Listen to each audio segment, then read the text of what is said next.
The plains stretched endlessly, a sunburned ocean of dirt and grass that shimmered under a merciless sky. Wind dragged itself across the land, lifting dust into slow, ghostly spirals. Somewhere beyond the horizon, a train whistle cried and faded, like a memory already forgetting itself. Eliza Munro stepped down from the stagecoach with stiff legs and a tighter heart.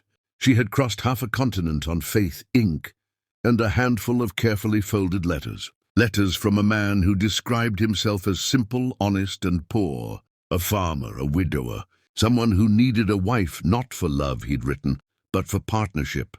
That she understood. Behind her lay a city that swallowed women like her whole. Factory smoke, rented smiles, promises that never lasted. Ahead of her was a man she had never met, waiting somewhere in this dust. Or so she believed.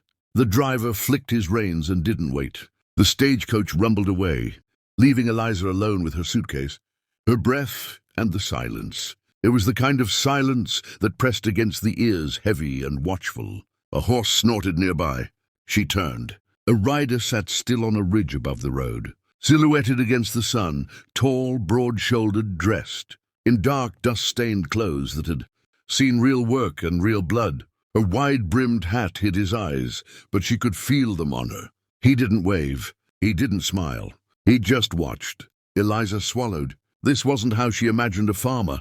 The rider finally moved, urging the horse forward at a slow, controlled pace. Each hoofbeat felt deliberate, like a clock counting down something she didn't understand yet. When he stopped in front of her, he dismounted in one smooth motion. Up close, he was younger than she expected.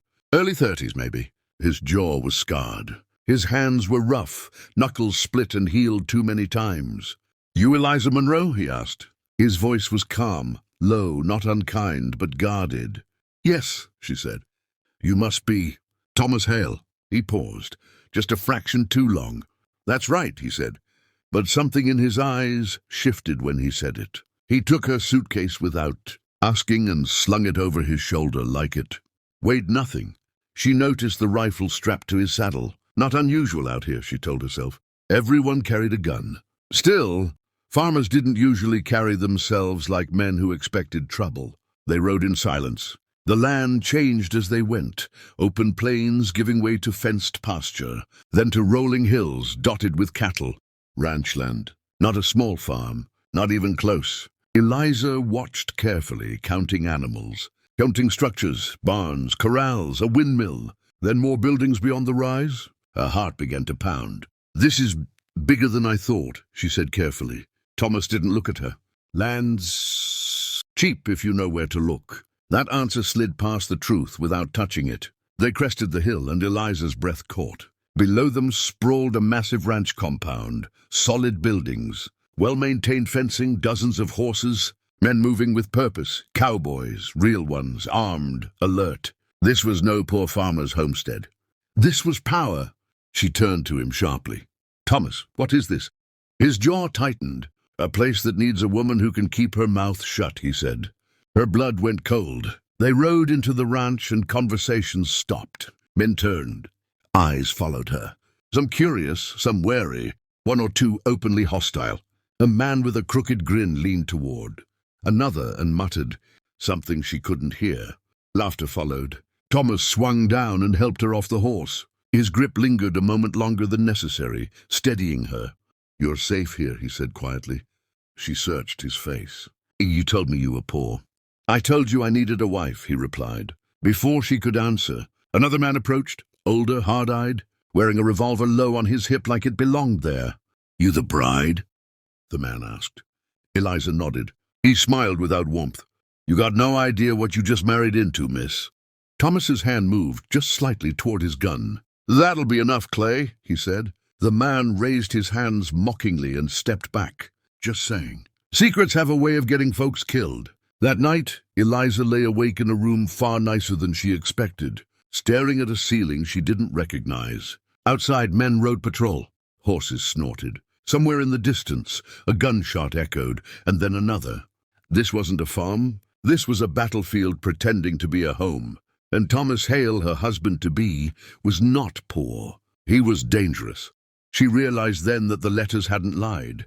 They had omitted, and whatever Thomas really was, someone out there wanted him dead. Morning came hard and fast, dragged in on the scream of wind through loose boards and the thunder of hooves. Eliza woke before the sun fully cleared the hills, her body still stiff from travel, her mind heavier than sleep should allow. For a moment she forgot where she was. Then she heard the ranch. Metal clanged. Men shouted orders. Horses whinnied, restless and impatient. Somewhere close, a rifle cracked. Not a warning shot, but practice, sharp and precise.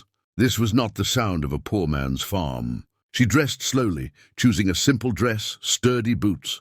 She had learned long ago that appearing fragile invited cruelty. When she stepped outside, dust coated the air already, turning the rising sun into a dull copper coin. The ranch was alive. Cowboys moved like pieces on a board Thomas Hale controlled without speaking. A nod here, a glance there. Men responded instantly. Respect wasn't requested, it was assumed. Eliza watched him from the porch. Thomas stood near the corral, sleeves rolled up, rope in hand, working a wild-eyed bay horse that fought the bit and screamed defiance. He didn't shout, didn't strike. He waited. Let the animal exhaust its rage against calm. When the horse finally stilled, trembling, Thomas leaned in and murmured something Eliza couldn't hear. The horse lowered its head. Control without cruelty. That unsettled her more than violence would have. He noticed her watching and walked over, wiping sweat from his brow. In daylight, she saw things she missed yesterday, the scars along his forearms, the way his eyes scanned the horizon even while speaking. "You sleep?" he asked. "A little." He nodded. "Breakfast will be ready." She followed him inside the main house, a place built solid, not ornate, designed to last through fire and bullets. Over the table hung a rifle rack with more guns than one family needed. She stopped. "Thomas, we need to talk." He poured coffee into tin cups, black, strong. "I figured. You lied to me." He slid a cup toward her. "I didn't tell you everything." "That's lying." He didn't argue. She took the cup but didn't drink. "You said you were a farmer, barely keeping his land." "I grow things," he said, "just not crops." Her jaw tightened. "What are you?" That question finally made him look tired. Before he could answer, the front door opened hard. A rider burst in, hat askew, breath ragged. They found the south fence cut. Tracks heading east. 5, maybe 6 men. The room changed instantly. Thomas was no longer a man explaining himself. He was command. "Arm up," he said. "No one rides alone. Clay, take the high ground. I want eyes everywhere." The men scattered. Eliza stood frozen. "Who are they?" Thomas met her gaze. "The kind of men who don't stop once they start."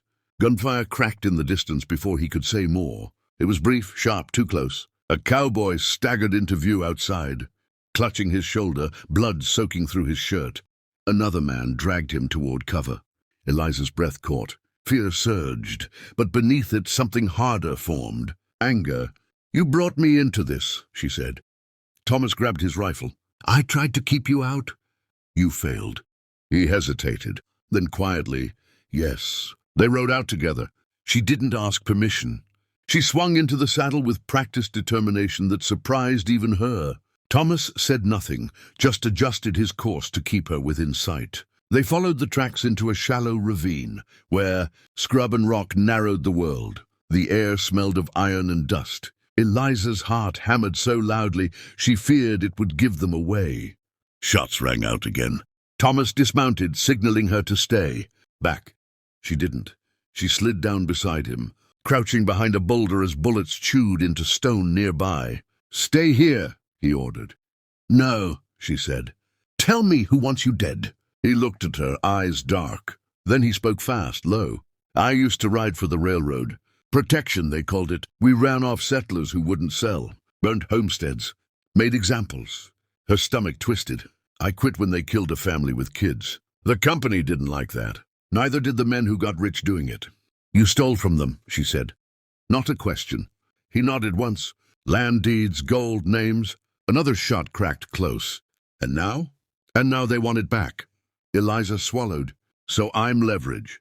"Not to me." The words landed heavier than gunfire. They fought back. When it was over, 2 attackers lay dead. The rest fled, melting into the hills like ghosts. The silence afterward felt unnatural, like the land holding its breath. Eliza stared at the bodies, then at Thomas. "You're not poor," she said. "You're hunted." "Yes." "You're not a farmer." "No." She mounted her horse again. "But you're not a monster either." Thomas looked at her as if that mattered more than her fear. Back at the ranch, Clay watched them return, eyes narrowed. "They'll come again." Thomas nodded. "I know." Eliza stepped forward. "Then we'd better be ready." That night, Thomas showed her the hidden room. Beneath the house, maps, documents, names, written in careful ink.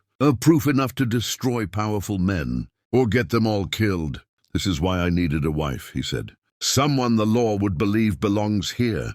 Someone with a stake." She met his gaze. "You should have asked me." A beat passed. Then he said softly, "Would you have come?" She didn't answer, but she didn't leave.